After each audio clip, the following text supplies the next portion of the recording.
মহারাষ্ট্রের পুনেতে কর্মরত পুরুলিয়ার বড়াবাজারের তুমরাসোল অঞ্চলের সুখেন মাহাতো নির্মমভাবে তাকে হত্যা করা হয়েছে পুনেতে।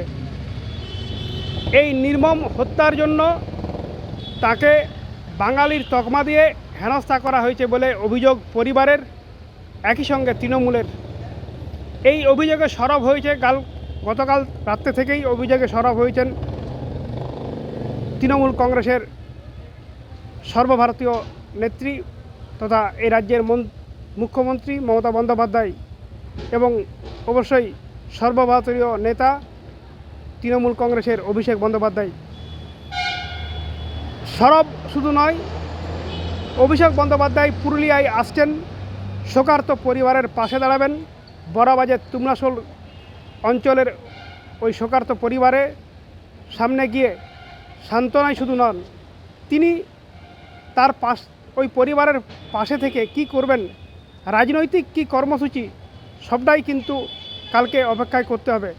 তবে যেটা উল্লেখ করার বিষয়, বাঙালিদের হেনস্থা বিভিন্ন রাজ্যে, বিশেষ করে বিজেপি শাসিত রাজ্যে এই রকম তৃণমূলের অভিযোগ বারবার কিন্তু উঠে আসছে।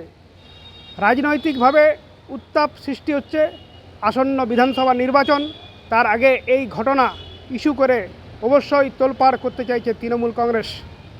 সর্বতভাবে বিজেপিকে দায়ী করে এই ঘটনার ঘটা রাজ্যের তরতাজা প্রাণ এইভাবে চলে যাওয়াটাকে কোনো মতেই লঘু করে দেখতে চাইছে না তৃণমূল কংগ্রেস রাজনৈতিকভাবে। তাই নানাভাবে কর্মসূচি করে বিজেপিকে কোণঠাসা করতে চাইছে।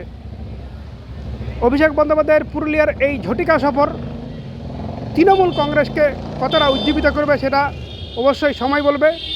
একই সঙ্গে বলার অপেক্ষা রাখে না, বিজেপিকে যথেষ্ট কোণঠাসা করার চেষ্টা করবে, সেটা কিন্তু চটজলদি এই সিদ্ধান্ত অভিষেক বন্দ্যোপাধ্যায়ের সেটাই জানান দেবে। পুরুলিয়ার বড়াবাজার থেকে গৌতম প্রামাণিক, আর প্লাস নিউজ।